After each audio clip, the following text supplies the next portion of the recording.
ప్రజలందరూ కూడా ప్రతిపక్షంగా వైఎస్ఆర్ కాంగ్రెస్ పార్టీ కానీ ప్రజలు కానీ వారి స్పందన కోసం ఎదురు చూస్తూ ఉన్నారు.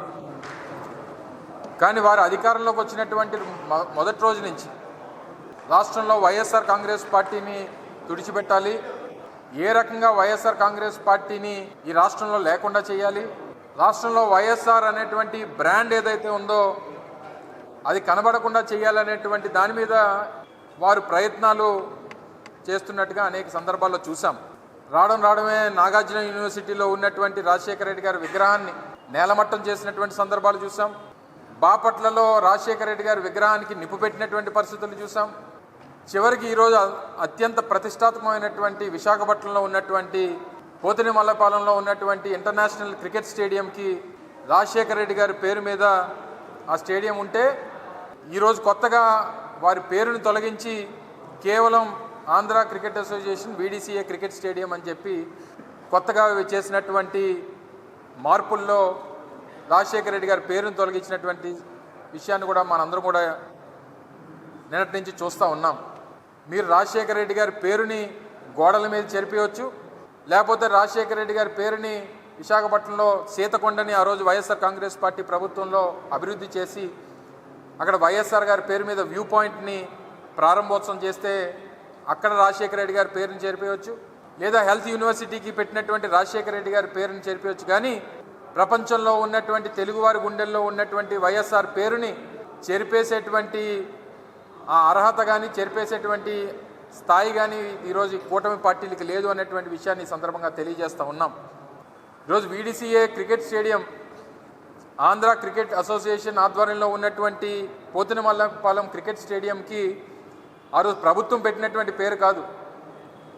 ఆ రోజు ఉన్నటువంటి ఆంధ్ర క్రికెట్ అసోసియేషన్ అధ్యక్షులుగా ఉన్నటువంటి గోకరాజు గంగరాజు గారు, లేదా ఆ రోజు ఉన్నటువంటి కమిటీ 2009 సెప్టెంబర్లో ఆ రోజు రాజశేఖర రెడ్డి గారు హఠాత్తుగా మరణిస్తే తక్షణమే ఆ రోజు నిర్మాణంలో ఉన్నటువంటి లేదా ఆ రోజు నూతనంగా నిర్మించినటువంటి ఆ స్టేడియంకి రాజశేఖర రెడ్డి గారి పేరు పెట్టాలని చెప్పి వారు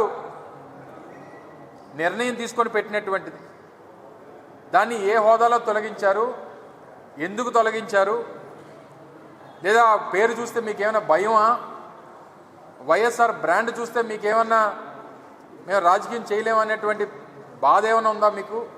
సో అందుకనే ఈరోజు వైఎస్ఆర్ కాంగ్రెస్ పార్టీ వీరు చేస్తున్నటువంటి చర్యల్ని తీవ్రంగా ఖండిస్తూ రేపు ఉదయం 10 గంటలకి స్టేడియం దగ్గర ఒక నిరసన కార్యక్రమాన్ని కూడా నిర్వహించాలని చెప్పి పార్టీ నిర్ణయం తీసుకుంది. రేపు ఉదయం 10 గంటలకి రాజశేఖర రెడ్డి గారి విగ్రహం, ఎందుకంటే ఆ స్టేడియంకి రాజశేఖర రెడ్డి గారి పేరు ఉంది అనేటువంటి ఉద్దేశంతో ఆంధ్ర క్రికెట్ అసోసియేషన్ వారే విగ్రహాన్ని కూడా స్థాపించారు. అక్కడ ఆ విగ్రహానికి పాలాభిషేకం రేపు చేసి ఒక నిరసన కార్యక్రమాన్ని కూడా నిర్వహించాలని చెప్పి వైఎస్ఆర్ కాంగ్రెస్ పార్టీ విశాఖపట్నం జిల్లా ఆధ్వర్యంలో ఆ నిర్ణయం తీసుకున్నాం. రేపు ఉదయం 10 గంటలకి అక్కడ కార్యక్రమాన్ని పెడతాం, నిరసన వ్యక్తం చేస్తాం. తప్పకుండా ఏదైతే అది కమిటీ నిర్ణయం తీసుకుందా, ఆంధ్ర క్రికెట్ అసోసియేషన్ నిర్ణయం తీసుకుందా, లేదా ప్రభుత్వం తాలూకా ప్రోద్బలంతో ఆ నిర్ణయం తీసుకున్నారా, లేదా వైఎస్ఆర్ గారి పేరు చూస్తేనే గుండెల్లో లేదా వెన్నులో వణుకు పడుతూ ఉందా, ఏంటి అనేటువంటి దానికి ప్రభుత్వం సమాధానం చెప్తుందా, లేదా ఆంధ్ర క్రికెట్ అసోసియేషన్ సమాధానం చెప్తుందా అనేటువంటిది చూస్తాం. మీరు గోళ్ల మీద ఉండే పేర్లు చెరిపేయవచ్చు, లేదా ఇటువంటి సంస్థలకో లేకపోతే ఇటువంటి బిల్డింగ్లకో లేదా ఇటువంటి స్టేడియంలకో ఉన్నటువంటి పేర్లు తొలగించవచ్చు, కానీ ప్రజల గుండెల్లో వారి పేరుని తొలగించేటువంటి అవకాశం మీకు లేదు అనేటువంటి విషయాన్ని కూడా ఈ సందర్భంగా తెలియజేస్తూ ఉన్నాం.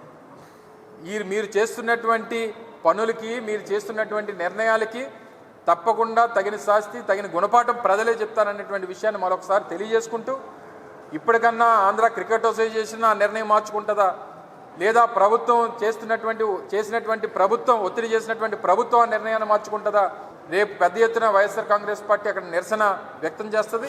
రేపు ఉదయం 10 గంటలకి ఆ కార్యక్రమాన్ని వైఎస్ఆర్ కాంగ్రెస్ పార్టీ విశాఖపట్నం జిల్లా యావత్తు కూడా దాన్ని టేకప్ చేయబోతా ఉందనేటువంటి విషయాన్ని మరొకసారి మీ ద్వారా తెలియజేస్తా ఉన్నాం. Thank you.